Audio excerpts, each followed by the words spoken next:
man. Nice. Oh, what? Yeah. Cool. Yes, sir. What's your name? Joshua. Joshua? Yes, sir.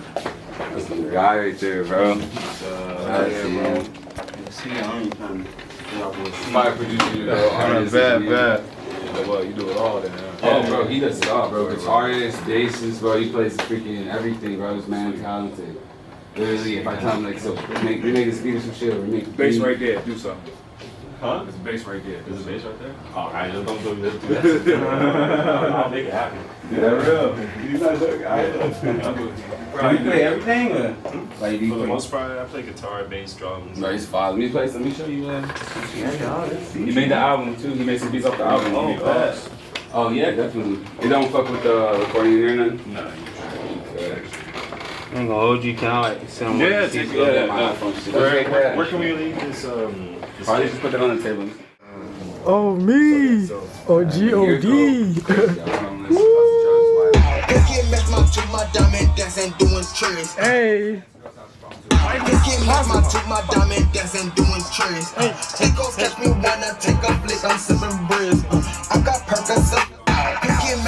My diamond dancing, doing tricks. They gon' catch me when I take a flick, I'm sipping breeze.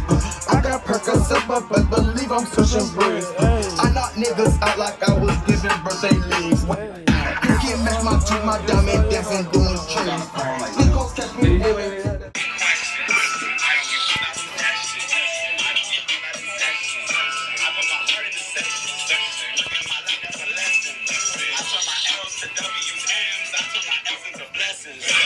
This shit hard, bro.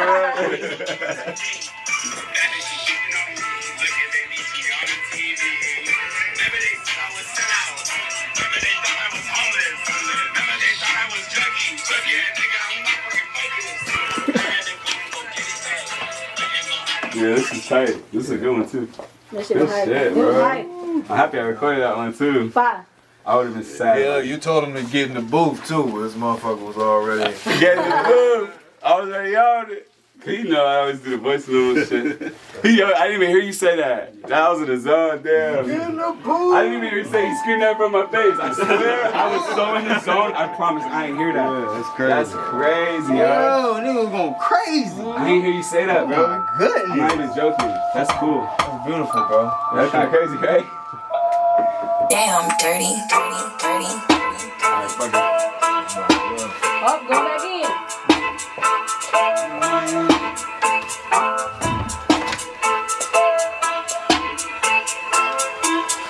say, I swear that bitch and she know that. Take a perfect picture like Kodak. Pussy nigga like way back, like way cap. I don't give a fuck, you should know that. I don't give a fuck, you should know that. Wherever my pussy when you niggas, you gon' owe that. Take a perfect picture like Kodak. I don't give a fuck about bitch. Pussy ain't nigga, they tricks. Within the West and don't question no bitch. Within the West and don't question me quick. Fuck your suggestions, little bitch. Fuck your suggestions, little bitch. Don't ask me questions, little bitch. I let them switch it, they switch. Already, we celebrate like confetti. She give me pussy, she ready. Little Caesar, she was hot and ready. So going into this, I mean, it's not something that you kind of aim to do, you know. So when I had first gone into any of this stuff, like my dad never got into this shit. My mom, you know, she was in the medical field, so you know, I'm like the first kind of like generation to ever really tap into like, you know, being a artist or even trying to do anything in the creative aspect of life. So when I initially saw like, you know, my uncle's guitar at one point, I got drawn to it for whatever reason, and ultimately on like my 12th birthday he got me a guitar, and like since then it's just kind of like taken off.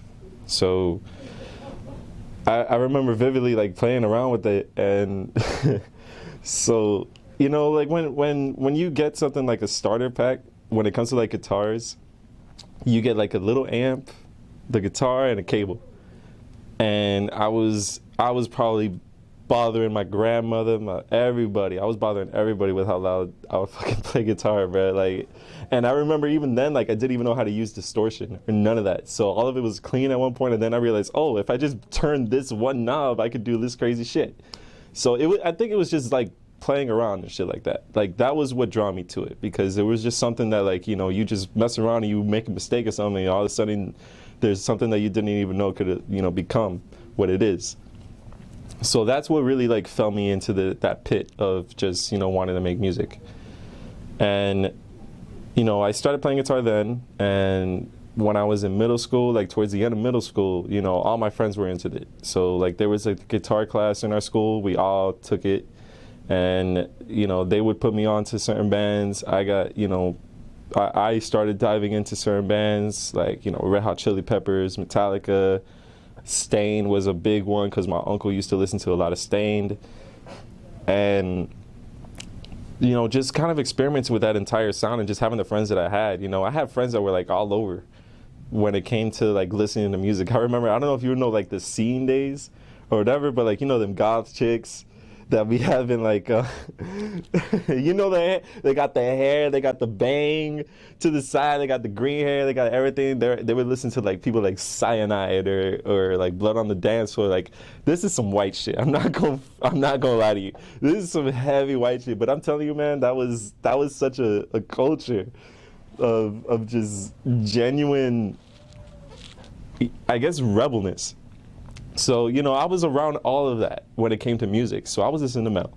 I was listening to hyper dance, goth punk, pop.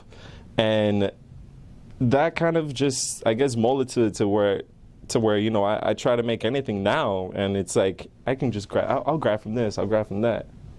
So my childhood had a lot to do with just how I am now, in a way. Because now I look at, you know, wanting to sample something for whatever reason, and it's just like, yo, what if I try this? And it's like, I'm adding that into hip hop and no one even knows where the fuck I'm bringing this shit out. So it makes it sound like it's like something crazy or something new, but it's not. So, you know, I when I got into guitar and all of my friends, you know, were kind of getting into that towards the end of like, you know, middle school, 8th grade. I remember everybody was sitting around and I had a couple friends that had a band and they wanted to kind of dive into something more. So I decided to, me and my friend Nick, who he's still my friend to this day. You know, he's got a band called Fall Funk. You know, shout out to them. They're starting to do a lot of like that kind of Red Hot Chili Pepper style funk kind of music. So I linked up with them and we decided to make a band, and I was going to be a vocalist. As soon as we decided to do that, that's what dived me into every single instrument. So from there, we would go to band practice, and, you know, I would write my, you know, teenage angst lyrics and shit. And that was like, I look back at those days with such fond memories, because like every day we go there, and one of the moms, they would always get like a little serious. Like, it was a whole event, like every single time. So I always had a fucking blast, like going into that shit. So we would go there, and, you know, I would do my thing, and it was such a liberating moment, you know, when you have an avenue to kind of just express yourself and just be, you know, just be free, and you know, and especially when you're around talented people. I'm telling you, like, the people that I was around when we were in that band are some very talented people at a young age, you know, and I think that's one of the most important things about my upbringing when it came to that. Like, having people that are actually above you is probably the best thing, because now all you can strive for is even if you try to reach them, like, that's something better than where you were before. Like, and they're gonna keep going too. So it's just like a constant, you know, it's a constant battle of just like, all right, okay, I see you doing this. All right, let me try this. Let's see how this works. So being around that kind of environment, like, really, really, like, surpassed me, just like when it comes to just how I kind of played. And at the end of band practice, you know, all the instruments were just chilling there. What, you know, so every now and then, you know, I played around. You know, I started learning how to play drums. I started, you know, playing around with bass when we would just be jamming, and that led me into another band where, you know, I was playing bass. So that was probably one of the coolest things about just, you know, being around an environment where you can explore musically and creatively. So from there, you know, the band thing was going cool. As soon as I got into high school, that's when I realized recording and producing was like, that was my next, you know, step. That was my next stepping stone. From there, I went to this high school, right? And you got to apply, right? I was sitting here thinking that, you know, oh, I like playing guitar. They have this program here. Let me just apply and see where it goes. I got accepted, and I didn't even know. Look, bro, I'm going to tell you right now, I may sound like I'm a very eloquently spoken person, bro. I was a C average motherfucker. I would tell you right now. You know, certain people, man, school just ain't for them, you know, but I tried. I tried for my dad. I tried for my parents. You know what I'm saying? Like, so yeah, I was a C kid. And by the time, you know, I applied there and I got accepted, that fucking shocked me. And, you know, I was like, okay, great. You know, I'm going to be in this program. I'm going to be playing guitar for class. I'm going to get a grade on that shit. Yeah, that's what's up. Little did I know when I got in there that it was literally a whole facility built on teaching you how to produce and record music. I think that program alone, and what hurts my heart to this day is that program is no longer in that school. You know, because if that program wasn't there when I was a kid, I would not be where I am now. I would have probably never, you know, I probably would have been an FL motherfucker. You know, who knows? You know, who knows? Because if it wasn't for high school, I wouldn't have been put on to Reason, which is the DAW that I use for the most part. And so yeah, I get into high school and I'm here thinking that I'm gonna play guitar. Turns out, no, you're gonna learn how to make a record. You're gonna learn the entire process of how to record a vocalist, how to record drums, how to record guitar, literally everything. You're gonna learn, you know, the industry standard shit. So that I learned Pro Tools at the age of 14. You know what I mean? Like, I learned how to produce with Reason at that same age. And soon as I realized what the program was, I went home and tore into the shit out of that. And I just dove right in. So I had literally just, as soon as I got into it and as soon as I realized, yo, I can be my own band. I can be the keyboard, I can be the drummer, I can be this, I can be that. Oh my God, this is fucking perfect. I'm a one-man band now, man. I'm unstoppable, I'm untouchable. So and, you know, it was such a great experience, man, because ultimately, like, from then and there, I just kept on working, and I kept on producing, and it just took me to a whole nother level of production that I never thought I would be. I mean, as like a final project for that high school, it was literally making an album. So one of the things that I did was I learned how to, I tried to recreate Kanye beats. Like, I remember I recreated The Joy, like, you know, sampling Sly, I think it's Sly Johnson. Fuck, man, I'm gonna sound so freaking horrible if I can't recite the exact people. But, Curtis Mayfield. Yes, Curtis Mayfield. It was specifically the live record. I remember trying to sample that and just getting it exactly how The Joy sounded. Because I think that was actually a DJ Premier joint too. So doing all that, and I'm not even proud of it, but I did try to recreate All Me. Oh man, that. Oh, man. I was a different kid back then. All right, just forgive me, Lord. But I remember just doing that, and I put so much time and so much effort to make a record at such a young age. So, you know, I got used to that kind of pressure, and that, you know, kind of, I guess, helped me when it came to actually working with people now. So a lot of things, like high school was a big reason why I came to where I came to now. And I really am proud of that. By the time I graduate high school, you know, I'm in college now, and to MDC.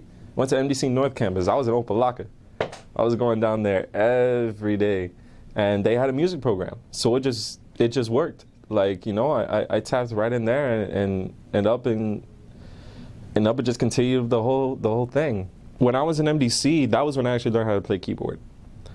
Because I was taking sight singing, which a lot of people, you know, if they're not tapped into that, basically it's just like you look at the notes and you have to sing them without ever like playing a keyboard or nothing. You had to know the note. So I was learning shit like that, and then I was learning keyboard. That was awesome, because learning that helped me out immensely when it comes to just trying to figure out what to play next when it comes to an 808.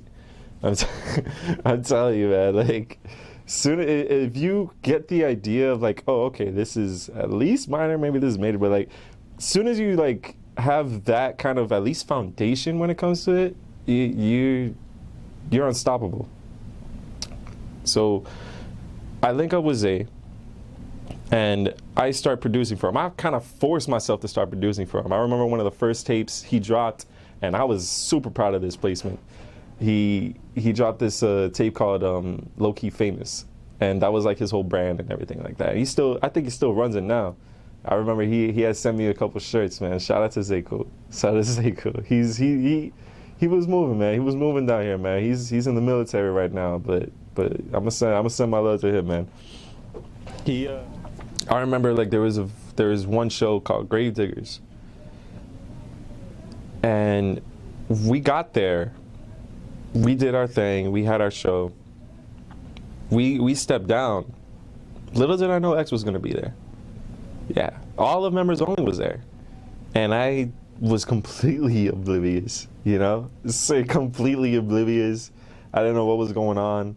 I was just like, yo, this dude is going hard. I remember one time when I was outside the venue, they all got in their cars and they just bumped the shit out of their songs out of the car, and they were all fucking turned. And I remember when I saw that, I'm like, damn, bro, that shit's kind of hard. I bet it's gonna go somewhere. That was like 2015. Yeah, that was 2015, bro. And little did I know, you know, our own city was gonna really have something going for itself. It was really to the top, and that got me excited. That got me never wanting to leave down here, because like I knew there was just something that no one else had, and we always had that down here in South Florida.